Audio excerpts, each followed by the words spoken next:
السلام عليكم ورحمة الله وبركاته. وعليكم السلام. إن الحمد لله إن الحمد لله نحمده ونستعينه ونستغفره ونؤمن به ونتوكل عليه ونعوذ بالله من شرور أنفسنا ومن سيئات أعمالنا. من يهده الله فلا مضل له ومن يضلل فلا هادي له. ونشهد أن لا إله إلا الله وحده لا شريك له ونشهد أن محمدا عبده ورسوله. أما بعد فأعوذ بالله من الشيطان الرجيم. بسم الله الرحمن الرحيم. ولله على الناس حج البيت من استطاع إليه سبيلا ومن كفر فإن الله غني عن العالمين. عن أبي هريرة رضي الله عنه قال قال رسول الله صلى الله عليه وسلم: من حج لله فلم يرفث ولم يفسق رجع كيوم ولدته أمه. صدقت يا رب العالمين وصدق رسوله النبي الكريم. আলহামদুলিল্লাহ, সমস্ত প্রশংসা ওই মহান রব্বুল আলামিনের দরবারে, যিনি আমাদেরকে তিনার পবিত্র ঘর বাইতুল্লাহ যাওয়ার আগ মুহূর্তে সেই উপলক্ষে আমাদেরকে দিনই আলোচনা শোনার এবং বসার তৌফিক যিনি দান করলেন, সে রবের দরবারে শুকরিয়া আদায় করি সবাই জবান খুলে বলি আলহামদুলিল্লাহ। অসংখ্য দরুদ ও সালাম বর্ষিত হোক সেই মহামানবের প্রতি, যিনি হলেন সাইয়্যিদুল মুরসালিন, খাতামুন নবিয়্যিন, শফিউল মুজলিমিন। সে নবীর প্রতি আমরা আবারও দরুদ শরীফ পাঠ করি, সবাই পড়ি সাল্লাল্লাহু আলাইহি ওয়াসাল্লাম। আল্লাহ তাআলা পবিত্র কোরআনে সূরা আলী ইমরানের ৯৭ নম্বর আয়াতে বলেন, ওয়ালিল্লাহি আলান নাসি হিজ্জুল বাইতি মান ইসতাতাআ ইলাইহি সাবিলা। আল্লাহ তাআলার হুকুম আদেশ পালনার্থে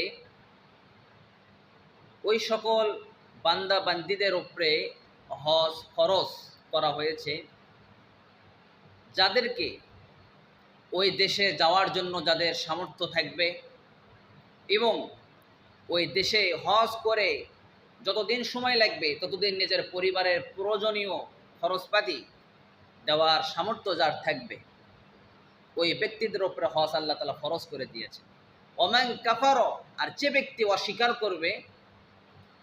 অস্বীকার করবে ফা ইন্নাল্লাহা গনিয়্যুন আনিল আলামিন, আল্লাহ তাআলার তারা কোনো ক্ষতি করতে পারবে না। আল্লাহ তাআলা বিশ্বের কারো নিকট কোনো পরোয়া করেন না। বিশ্বনবীর অসংখ্য হাদিসের মধ্য থেকে একটি হাদিস পড়েছি। রাসূলুল্লাহ সাল্লাল্লাহু আলাইহি সাল্লাম বলেছেন, যে ব্যক্তি হজে গেল, হজে যাওয়ার পরে কোনো অশ্লীল কাজ করলো না, পাপাচার গুনাহের কাজ থেকে বিরত থাকলো, তাহলে ওই বান্দা বান্দি হজ থেকে যখন ফিরে আসবে সে যেন এমন হয়ে গেল একজন ছোট্ট বাচ্চা যখন দুনিয়ায় ভূমিষ্ঠ হয় সে যেমন নিষ্পাপ হয়ে দুনিয়ায় আগমন করে, ওই হাজী সাহেব ওই দেশ থেকে নিজ আপন গন্তব্যে ওই অবস্থায় ফিরে আসবে। সুবহানাল্লাহ। সম্মানিত হাজিরিন, আল্লাহ রাব্বুল আলামিন প্রতিটি নর নারীর উপরে ইলমে দ্বীন শিক্ষা করা ফরজ করে দিয়েছেন। এখানে ইলমে দ্বীন এর দ্বারা উদ্দেশ্য হলো ইলমুল হাল, অর্থাৎ মানুষ যখন যেই অবস্থা যেই প্রেক্ষাপটের সামনে আসবে ওই অবস্থা সম্পর্কে জ্ঞান অর্জন করা তার উপরে ফরজ হয়ে যায়। একটা মানুষ নাবালেগ থেকে কেবলমাত্র বালেগে পরিণত হলো, যখন থেকে সে বালেগ হবে তখন থেকে তার উপরে নামাজ রোজা ফরজ হয়ে যায়। তখন থেকে তার উপরে ওই নামাজের বিধিবিধান শিক্ষা করা তার উপরে ফরজ হয়ে যায়। যার উপরে যখন রোজা ফরজ হবে তখন রোজার আগ মুহূর্তে রোজার বিধিবিধানগুলো শিক্ষা করা তখন ফরজ হয়ে যায়। যার উপরে হজ ফরজ হবে তখন হজের বিধিবিধান মাসলা মাসাইলগুলো শিক্ষা করা তার উপরে ফরজ হয়ে যায়। মানুষ যখন জাকাত দেবে, সম্পদ হয়েছে, তখন জাকাতের বিধিবিধানগুলো শিক্ষা করা তার উপরে ফরজ হয়ে যায়। তো আমরা যারা উমরায় যাওয়ার নিয়ত করেছি, আল্লাহ রব্বুল আলামিন আমাদেরকে ভালোবেসেছেন বিধায় তিনার ঘরে আমাদেরকে মেহমান হিসেবে আমাদেরকে আহ্বান করছেন। কথা বলেন ঠিক কিনা? তো আল্লাহ তাআলা আমাদেরকে ডাকেন, যাদের উপর আল্লাহ হজ ফরজ করে দেন, এর মানে হলো আল্লাহ তাআলা তাকে নিজের বাড়িতে ডাকতেছেন, বান্দা তুমি আসো, আমার সাথে দেখা করে যাও, আমার হাবিবের সাথে দেখা করে যাও, আমার বাড়িতে আসো। তো যারা অস্বীকার করবে, ওমান কাফারো ফাইন্নাল্লাহা গনিয়্যুন আনিল আলামিন, আল্লাহ তাআলা মনে রাখবেন কারো কাছে কোনো পরোয়া করেন না, আল্লাহ কারো কাছে কোনো মুখাফেক্ষী নন, বরং আমরা আল্লাহ তাআলার কাছে মুখাফেক্ষী। রাসূলুল্লাহ সাল্লাল্লাহু আলাইহি ওয়াসাল্লাম হাদিসে বলেছেন, যে ব্যক্তির উপরে হজ ফরজ হওয়া সত্ত্বেও হজ পালন করে না, সে ইহুদি হয়ে মারা যাক বা নাসারা হয়ে মারা যাক, এর কোনো আসে যায় না। নাউজুবিল্লাহ বলে। আর যারা নামাজ পড়ে না, নামাজ ফরজ হওয়ার পরও যারা নামাজ পড়ে না, তাদেরকে তুলনা করা হয়েছে মুশরিকদের সাথে। এর কারণ হলো তৎকালীন সময় ইহুদি নাসারা তারা হজ সম্পাদন করতো না, হজ পালন করত মুশরিকরা, কিন্তু মুশরিকরা আবার নামাজ পড়তো না।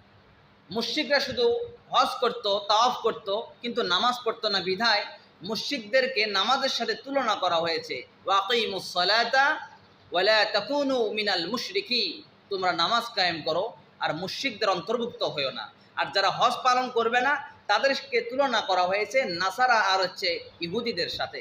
কারণ নাসারা আর ইহুদি তারা কি করে না, তারা হজ সম্পাদন করে না।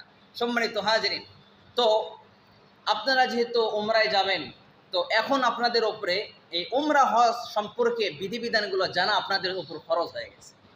আপনাদের উপর এগুলো শিক্ষা করা এখন জরুরি হয়ে গেছে। আপনি যে যাবেন সেখানকার নিয়ম কানুন কি, কিভাবে আপনি সেই ইবাদতটা আঞ্জাম দেবেন, সেই ব্যাপারে তো অবশ্যই জানতে হবে। তা সব কিছু জানে সঠিকভাবে কাজ করলে তো সেই কাজটা হয়ে যাবে। তো হুজুর আমাকে বলেছিল কয়েকদিন আগে, তা আমি যখন একটু সময় পাই আমি কিতাব থেকে আমি এই উমরা হজ সম্পর্কে বিভিন্ন বিধিবিধানগুলো আমি লোড করে নিয়ে আসি, যাতে করে আপনাদের সামনে বলতে সুবিধা হয়, আপনারা যেন ভালো করে বুঝতে পারেন। ওমা তৌফিক ইল্লা বিল্লাহ। হজ ইসলামের 5টি যে বুনিয়াদ আছে, ইসলামের যে 5টি ভিত্তি আছে, তার মধ্য থেকে হজ এটা অত্যন্ত গুরুত্বপূর্ণ একটি বিষয়। ইসলামের যে 5 বুনিয়াদ আছে, এটাকে আবার ভাগ করলে 2 ভাগে ভাগ করা যায়। 1 নম্বর হলো ইতিকাদি, অর্থাৎ বিশ্বাসগত দিক, তা হলো কালিমা পড়া, পরে ঈমান নিয়ে আসা, বিশ্বাস করা আল্লাহ রসুলকে বিশ্বাস করা, আল্লাহকে বিশ্বাস করা, জান্নাত জাহান্নাম সব কিছু ইসলামের যত বিধিবিধান আছে, বুঝে আসুক বা না আসুক, আপনাকে মেনে নিতে হবে, আপনাকে বিশ্বাস করতে হবে। 2 নম্বর হলো আমলি দিক, ইবাদত। এই ইবাদত আবার 3 প্রকার, ভাগ করলে 3 ভাগে বিভক্ত হয়। একটা হলো শারীরিক ইবাদত, আরেকটি হলো এরকমভাবে আর্থিক ইবাদত, আরেকটি শারীরিক এবং আর্থিক উভয় রয়েছে। শারীরিক যেমন ইবাদত, যেমন নামাজ রোজা, এখানে আর্থিক অর্থের কোনো প্রয়োজন হয় না। নামাজ পড়বেন আপনার দেহ দ্বারা, রোজা রাখবেন আপনার দেহে একটু কষ্ট পাবে, এটাকে বলা হয় শারীরিক ইবাদত। আর আর্থিক ইবাদত হলো যাকাত, এখানে শারীরিক কোনো প্রয়োজন পড়ে না, এখানে অর্থের প্রয়োজন হয়।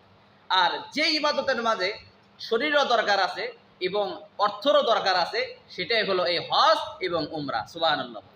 তো এই ইবাদতের মাঝে 2টাই আছে, এই জন্য এই ইবাদতের মূল্য এবং মর্তবা এবং এর ফজিলত সবচাইতে বেশি। সুবহানাল্লাহ। সম্মানিত হাজিরিন, যারাই হজে যায় বা যাদের উপরে হজ ফরজ করা হয়েছে, আল্লাহ তাআলা বাড়িতে তারা যায়, মোহাব্বতের জিনিস, কেউ কাউকে ভালোবাসে, মোহাব্বতের মানুষটা যদি নাও থাকে, তার জিনিসটা দেখেও ভিতরে একটা আনন্দ বোধ কিন্তু হয়।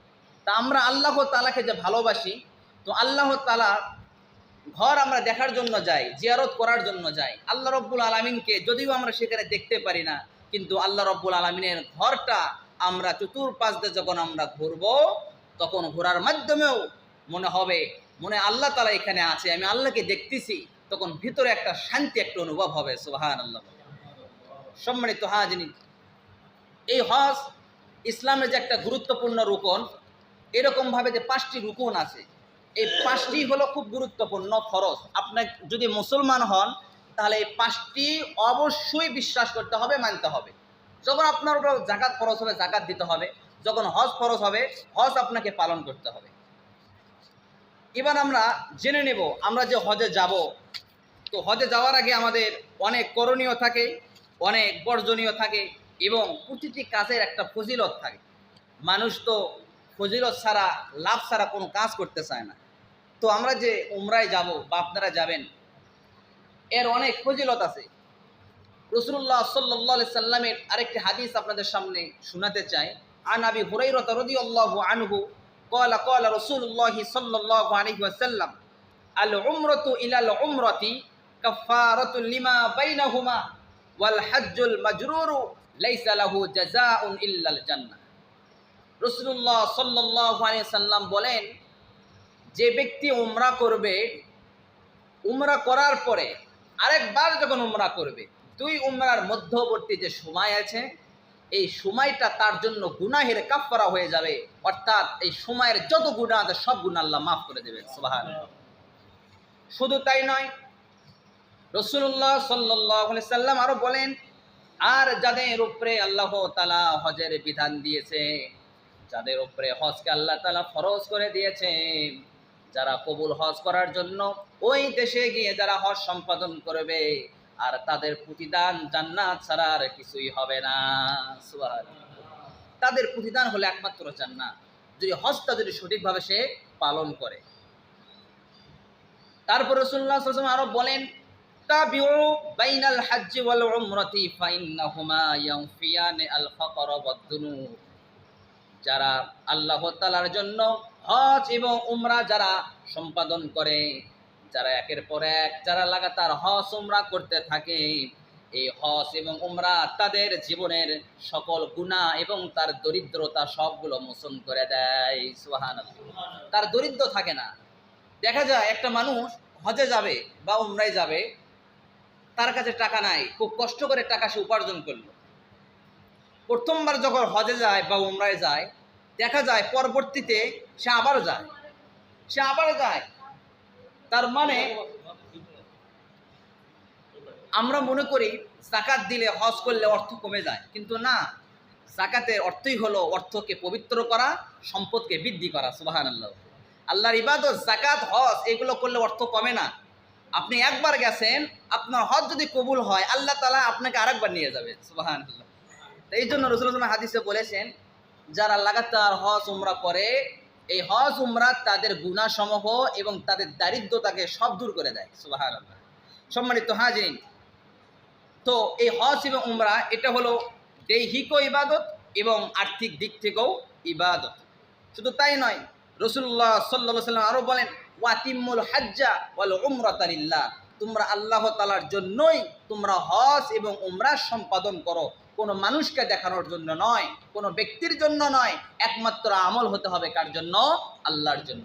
এবার আমরা জেনে নেব হজের সফরের কিছু আদব আছে, কিছু করণীয় আছে, সেগুলো আমরা জেনে নেব। 1 নম্বর হলো আমাদেরকে নিয়তকে পরিশুদ্ধ করতে হবে, আমাদের নিয়তকে খালেজ করতে হবে। নিয়ত যদি খালেজ করে আমরা কাজ করি, তাহলে আমাদের সে আমলটা কবুল হবে। আমাদের নিয়ত যদি ঠিক না থাকে, আমরা পাহাড় সম পরিমাণ অর্থ দান করি না কেন, সে অর্থ কবুল হবে না। আর নিয়ত যদি শুদ্ধ করে 1টা টাকা আল্লাহ রাস্তায় খরচ করি, ওই 1 টাকার সওয়াব আল্লাহ রাব্বুল আলামিন বৃদ্ধি করে করে উহুদ পাহাড় সমান করে দেবেন। সুবহানাল্লাহ। তো 1 নম্বর নিয়ত পরিশুদ্ধ করা লাগবে। মানুষ দেখানোর জন্য হজে যাওয়া যাবে না। এখানে কেউ মন খারাপ করবেন না, এগুলো শিক্ষা করা এখন আপনাদের জরুরি হয়ে গেছে। যেহেতু আপনারা উমরায় যাবেন, উমরার বিধিবিধান, করণীয় বর্জনীয় সবাইকে জানতে হবে। তো 1 নম্বর হলো নিয়তকে পরিশুদ্ধ করতে হবে। 2 নম্বর হলো খাঁটি অন্তরে তাওবা করতে হবে।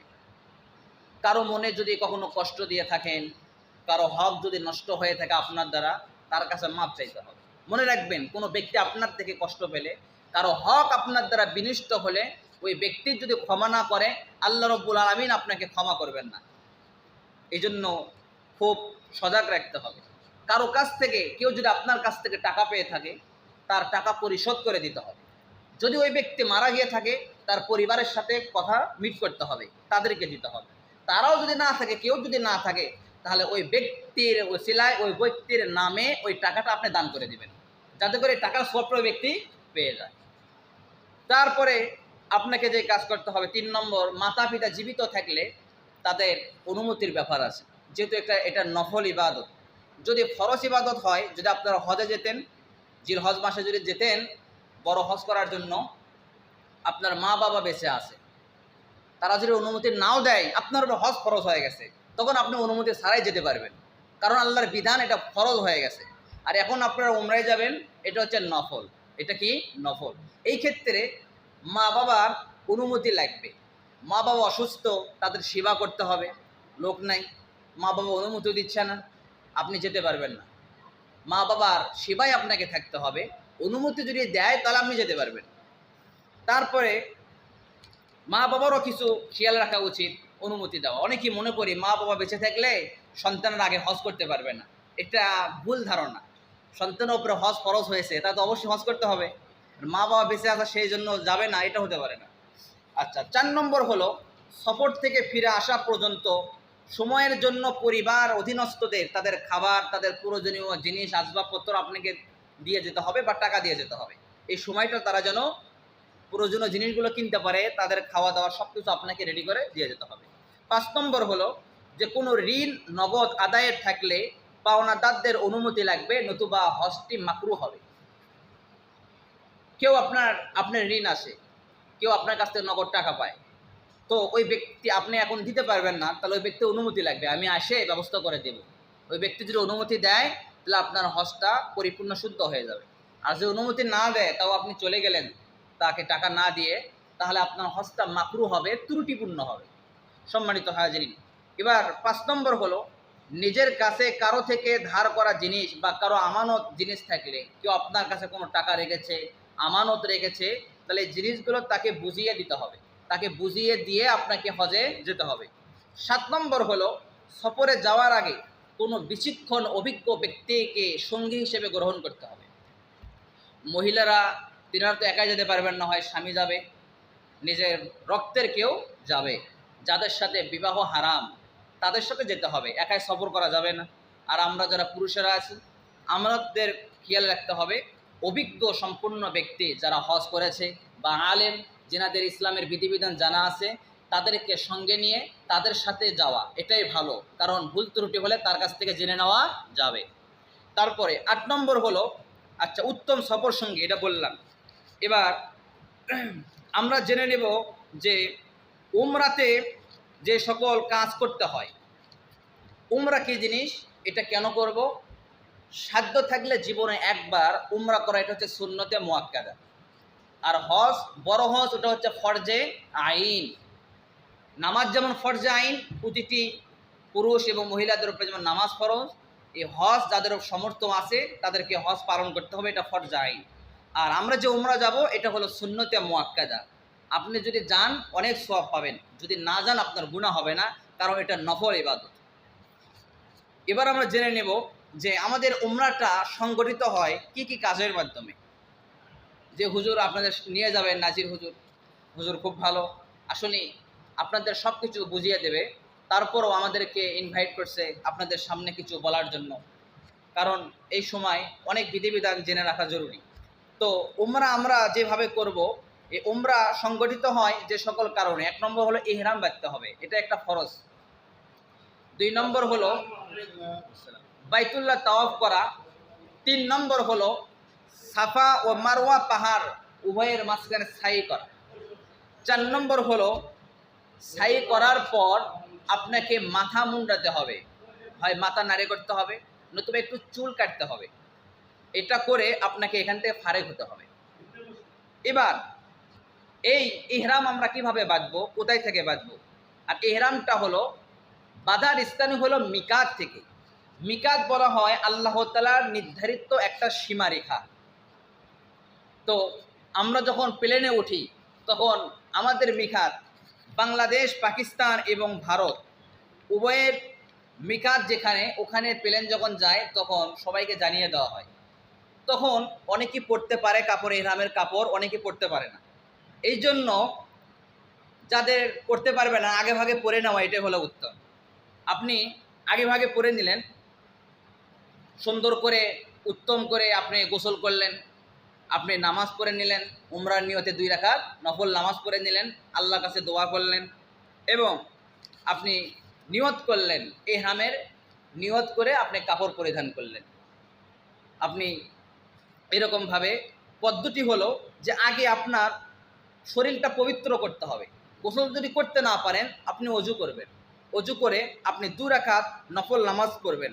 নামাজ পড়ে বসা অবস্থায় খালি মাথায় কিবলা দিকে মুখ হয়ে আপনি বসে থেকে আপনি নিয়ত করবেন, আল্লাহুম্মা ইন্নী উরিদুল উমরাতা ফায়াসসিরহা লি ওয়া তাকাব্বালহা মিন্নি। যিনারা আরবি পারবেন বাংলায় বলবেন। আসলে নিয়ত এটা প্রতিটি মাতৃভাষা, যার যে ভাষা সে ভাষা অনুযায়ী নিয়ত করা এটা হলো জরুরি। আপনি আরবিতে নিয়ত করতে গেলেন, আপনার যদি ভুল হয়ে যায় তাহলে সমস্যা, কারণ নিয়ত হচ্ছে শর্ত ইবাদতের জন্য, নিয়ত করতে হবে। তো আমরা বাংলা ভাষায় এইভাবে নিয়ত করব, হে আল্লাহ আমি উমরা করার ইচ্ছা পোষণ করলাম, আমি উমরাতে যেতে চাচ্ছি, এখন তুমি আমার জন্য এই উমরা হজকে আমার জন্য সহজ করে দাও এবং তুমি আমার এই হজটাকে কবুল করো। এভাবে আমরা নিয়ত করে নেব। তারপর আপনাকে তালবিয়া পড়তে হবে। এই তালবিয়া পড়া এটা হচ্ছে সুন্নাত, তবে নিয়তের সাথে একবার হলেও আপনাকে তালবিয়া পড়তে হবে বা যে কোনো জিকির থাকা শর্ত। তালবিয়া না করে অন্য জিকিরও যদি করেন তাও হবে। তো পুরুষেরা উচ্চ আওয়াজে তালবিয়া পড়বেন আর মহিলারা নিম্ন আওয়াজে তালবিয়া পাঠ করবেন। তালবিয়াটা হলো এই, লাব্বাইক আল্লাহুম্মা লাব্বাইক, লাব্বাইক লা শারীকা লাকা লাব্বাইক, ইন্নাল হামদা ওয়ান নি'মাতা লাকা ওয়াল মুলক লা শারীকা লাক। এর অর্থ হলো লাব্বাইক আল্লাহুম্মা লাব্বাইক, হে আল্লাহ আমি হাজির, আমি হাজির, আমি হাজির, লা শারীকা লাক, তোমার কোনো অংশীদার নেই, তুমি এক, তোমার সাথে আর কেউ নেই। লাব্বাইক আমি হাজির, ইন্নাল হামদা ওয়ান নি'মাতা, নিশ্চয় সকল প্রশংসা এবং সকল নিয়ামত, লাকা একমাত্র তোমার জন্য, লা শারীকা লাক, তোমার কোনো অংশীদার নেই, তোমার কোনো শরীক নেই, তুমি একক। এভাবে বিশ্বাস করা অন্তরে এবং এই তালবিয়াটা পাঠ করা। তারপরে ইহরাম অবস্থায় বেশি বেশি আপনি যেখানেই যান, প্লেনে উঠতেছেন, ওই দেশে চলাফেরা করতেছেন, ঘর থেকে বের হচ্ছেন, সব সময় এই শব্দটা, এই বাক্যটা আপনাকে বেশি বেশি পাঠ করতে হবে। এবার আমরা জেনে নেব যে ইহরাম অবস্থায় যা যা নিষিদ্ধ। আমরা করণীয় সম্পর্কে কিছু আলোচনা করলাম, এবার যেগুলো কাজ করা যাবে না এই সম্পর্কে সংক্ষিপ্ত কিছু আলোচনা করতে চাই। তা হলো পুরুষদের জন্য শরীর এরকমভাবে শরীরের মাপ দিয়ে কোনো সেলাইকৃত পোশাক এটা পরা থেকে আমরা বিরত থাকব। কোনো জামা, পায়জামা, জাহিঙ্গা, টুপি, গেঞ্জি ইত্যাদি, অর্থাৎ হজের যে কাপড় আছে, ইহরামের যে কাপড় আছে, ইহরাম অবস্থা আমরা এটা পরব। আর মহিলারা তেনারা যে কোনো কাপড় পরতে পারে, আমাদের মতো যে কাটা কাপড় পরা লাগে, তো ওনারা যে ওরকম কাপড় পরতে পারেন, ওদের কিছু নিয়ম আছে। আর পুরুষদের একটা নিয়ম হলো যে মাথা ও চেহারা, আর মহিলাদের জন্য শুধু চেহারা ঢাকা নিষিদ্ধ। আমাদের জন্য মাথা এবং চেহারা, আর মহিলাদের জন্য চেহারা ঢাকা নিষিদ্ধ। মহিলাদের মাথা ঢাকা ওয়াজিব। পুরুষগণ কান ও গলা ঢাকতে পারেন, আমরা কানও ঢাকতে পারি, গলাও ঢাকতে পারি। আর মহিলারা যে চেহারা ঢাকবেন না এর অর্থ এই নয় যে সম্পূর্ণ খোলা রাখতে হবে। এটা বুঝবেন না যে মেয়েরা সম্পূর্ণ চেহারা খোলা রাখবে, এরকমও নয়। কেমন? মূল অর্থ হলো চেহারার সাথে নেকাব বা কোনো কাপড় যেন লাগিয়ে না থাকে, চেহারার সাথে যেন লেগে না থাকে, এটা হচ্ছে মূল কথা। তাদের জন্য ইহরামের অবস্থায় পর্দা করা জরুরি, আবার চেহারায় কোনো কাপড় লাগানো নিষিদ্ধ। এর উপায় হলো, তাহলে কীভাবে কাজ করবে? তার চেহারার সাথে লাগতে না পারে এমন কিছু কপালের ওপর বেঁধে দেবে। কপালের উপরে এমন কিছু জিনিস রাখবে, বেঁধে রাখবে। ওই উপর দিয়ে যখন নেকাব বা পর্দাটা ছেড়ে দেবে তখন কিন্তু ওই পর্দা ঝুলে থাকবে, চেহারার সাথে লেগে যাবে না। এখানে উঁচু একটা জিনিস বেঁধে নেবে, ওর উপর দিয়ে কাপড়টা ঝুলিয়ে দেবে, তাহলে চেহারার সাথে কাপড় লাগতেছে না। এটা হচ্ছে আসল অর্থ। সম্মানিত হাজিরিন, তারপরে ইহরাম অবস্থায়, ইহরাম বাঁধার পরে আমরা যখন তাওয়াফ করব, তাওয়াফ করার সময় হাজরে আসওয়াদ এই পাথরকে আমাদের ডান পাশে রাখবো। ডান পাশে রেখে হুজুর সব শিখে দেবে সহজ করে। আমরা যে চতুর সাইড দিয়ে ঘুরবো তখন আমাদের 2 হাত কান পর্যন্ত উঠবো। হুজুর বলল যে প্রতিটি ইবাদতের তাকবীর থাকে, এটারও তাকবীর আছে। 2 হাত কান পর্যন্ত উঠবো, উঠে পাথরের দিকে মুখ করে আমরা বলবো বিসমিল্লাহি আল্লাহু আকবার ওয়ালিল্লাহিল হামদ ওয়াসসালাতু ওয়াসসালামু আলা রাসূলিল্লাহ। যিনি দায়িত্বে থাকবেন আমির সাহেব থাকবেন, উনি তো সবকিছু বলে দেবেন। তারপর হাত আমরা নামিয়ে ফেলবো। আচ্ছা, তারপরে যখন আমরা তাওয়াফ আমাদের হয়ে যাবে, আসলেই পাথর যে আছে সম্ভব যদি হয় আমরা সরাসরি চুমা দেব। 3 বার দেওয়া এটা হচ্ছে সুন্নাত। এই চুমা দেওয়া এটা সুন্নাত। 3 বার যদি আপনি দেন তাহলে আপনার মুস্তাহাব আদায় হয়ে যাবে। আর অনেকে সম্ভব হয় না পাথরে চুমা দেওয়ার, তারা কি করবে, তাদের যদি সম্ভব হয় হাত দিয়ে স্পর্শ করবে, স্পর্শ করে ওই হাতে চুমা দেবে। তাও যদি সম্ভব না হয়, মানুষের ভিড়, আপনি অন্য মানুষকে কষ্ট দিয়ে সামনে যেতে পারবেন না। আপনি দূরে থেকে পাথর দিকে হাত এইভাবে করে টান দিয়ে হাতে চুমা দিবেন, তাও আপনার আদায় হয়ে যাবে। তারপরে ইহরাম থেকে ফারেক হওয়ার পরে ইহরাম খোলার জন্য তো একটু চুল একটু হলো কাটা লাগে, এটা হলো ওয়াজিব। কমপক্ষে মাথার 4 ভাগের 1 ভাগ এটা হচ্ছে কাটা লাগে। এটা হুজুর বলে দেবে কীভাবে কী করা লাগে। তো অনেকের ভুল হয়ে যায়, যে সমস্ত ভুলের কারণে দম দেওয়া লাগে, একটা পূর্ণ বকরি অথবা ভেড়া জরিমানা সুরভ দেওয়া লাগে বিভিন্ন ভুল ত্রুটির কারণে, এটাও হুজুর বলে দেবে। তো আমরা যেগুলো কথা জানতে পারলাম, আসলে উমরা এটা একটি নফল ইবাদত। এই উমরায় যে আমরা যাব, এখানে যে কাজগুলো বেশি গুরুত্বপূর্ণ ফরজ, যেমন ইহরাম বাঁধা, তওয়াফ করা, এই কাজগুলো যেন আমাদের দ্বারা কখনো ছুটে না যায়, এদিকে আমরা সজাগ দৃষ্টি রাখব। আর আমাদের ভিতরে সব সময় এই নিয়ত থাকবে, অন্তরটা থাকবে আল্লাহর দিকে, যে আল্লাহ তোমার জন্য, তোমাকে সন্তুষ্ট করার জন্য, তোমাকে রাজি খুশি করার জন্য আমি তোমার ঘর তাওয়াফ করার জন্য এসেছি। আসলে মদিনায় যাওয়া এটা কিন্তু হজের সম্পৃক্ত নয়, হজের মধ্যে পড়ে না, ওটা আলাদা। হজের মূল কাজ হলো মক্কায়। মদিনায় যদি আপনি না যান তাহলে যে আপনার হজ হবে না তা কিন্তু নয়, আপনার টোটাল কাজ হলো মক্কায়। তো সুগন্ধি ব্যবহার করা যাবে না, অনেক ভুল ত্রুটি আছে যেগুলোর কারণে আপনার উপরে দম অজীব হয়, আপনাকে জরিমানা দেওয়া লাগে। তো এগুলো কি কি ভুল, এগুলো হুজুর বলে দেবে। তো আমি যতখানি কথাবার্তা বললাম, আসলে আবার যদি বলা লাগে বা আপনাদের কোনো বিষয় যদি এর মাঝে যদি আরেকটু পরিষ্কার হওয়ার প্রয়োজন হয়, আমাকে প্রশ্ন করতে পারেন আর কি। বা অনেকে হয়তো আগে গেছেন বা তিনারাও ব্যক্তিগতভাবে একটু কথা বলতে পারেন, তাহলে সবার জানা হলো। অনেকে নতুন মানুষ আছে, তো যিনারা গেছেন তিনারা তো অবশ্যই অভিজ্ঞ ব্যক্তি।